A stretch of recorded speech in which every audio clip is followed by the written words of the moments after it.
the orange. The fruit so popular, they named a color after it. America glugs through 2.5 billion liters of the sweet juice every year, and most of it comes from Florida, where they harvest and squeeze over 30 billion oranges a year to keep the juice flowing. Florida, the Sunshine State, home of Disney World, Miami Vice, hanging chads, and oranges, millions upon millions of oranges. In fact, orange trees outnumber people 3 to 1 in Florida, and they produce over 6 million tons of citrus fruit every year. And almost all of it ends up as breakfast orange juice. To grow oranges, what you need is good soil, large quantities of blissful Florida sunshine, and buckets of rain. They don't like to advertise it, but the Sunshine State is also the soggy state. Parts of Florida are among the wettest places in the US, with up to 180 centimeters of rain a year. Not so good if you came here for a beach holiday, but great for farmers like Tom Kirshner. This is what adds up to giving us a good environment to grow citrus, adequate rainfall to produce large crops with lots of juice in them. Thanks to the sizzling sunshine and dismal downpour, Tom's able to grow 5 different varieties of oranges here.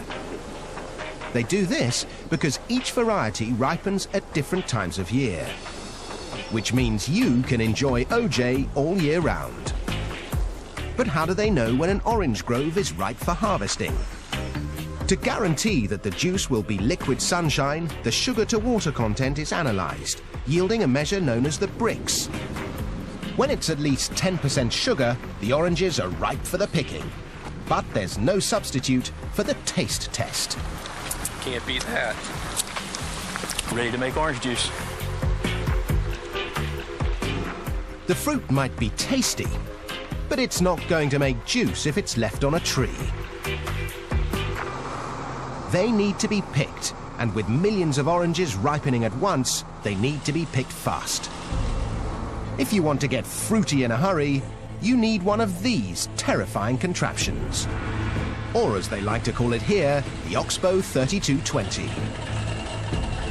This magnificent machine is what's known in the trade as a continuous canopy shaker. And this particular machine was designed by Tom Visser.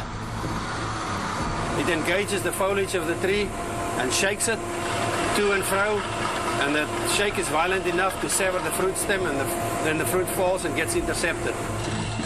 The Oxbow can harvest an incredible 2 tons of oranges every minute. This performance comes at a price. A pair of these mechanical orange pickers will set you back $1 million. Just as well, Tom's got enough work to keep them busy, picking 2 million boxes of oranges, totaling 81,000 tons of fruit per year. Once the oranges have been picked, the race is on to make sure your breakfast OJ tastes as fresh as can be. So the fruit is shipped out in these 400 horsepower transport trucks, 20,000 kilos at a time. The trucks bring them to an OJ processing plant, like this one in Lake Wales. Dave Crumbly makes sure they don't run out of oranges.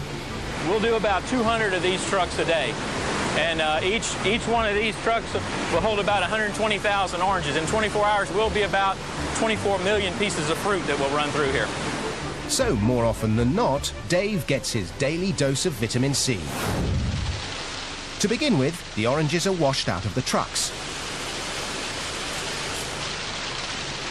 The fruit is then carried along 2 kilometers of conveyors into the processing plant where it's graded. The oranges are separated by size, and it's time to extract the juice. But these days you won't find gangs of sad-looking orange squeezers with sore wrists. This is orange juice squeezing on an industrial scale. This fearsome machine drops each orange into a ring of metal prongs, which squeeze out the juice before ejecting the pith and peel.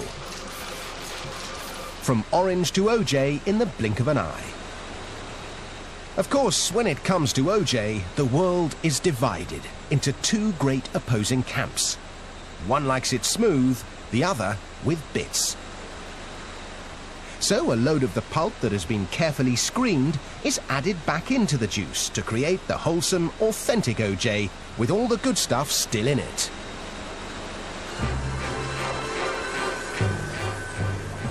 The OJ is now ready to be poured into cartons. It takes 24 oranges to make enough juice to fill each 1.89 litre carton. But quantity counts for nothing unless the quality's good enough to keep orange juice the world's favourite breakfast tipple. There are palates that can tell a Beaujolais from a Burgundy in an instant. And noses that can whiff a Chanel No. 19 from 100 paces. Well, these guys do the same for OJ. An expert OJ taster can spot minute variations in taste, composition and acidity. Doesn't have a very much oily feeling either, does it? There are 11 different measures of quality. Only when a batch of OJ ticks every box is it fit to be shipped. All that effort means this factory alone turns 3 billion oranges into over 250 million litres of juice every year, which makes delicious fresh OJ a luxury we can all enjoy. I love oranges. I love orange juice. Nothing any better.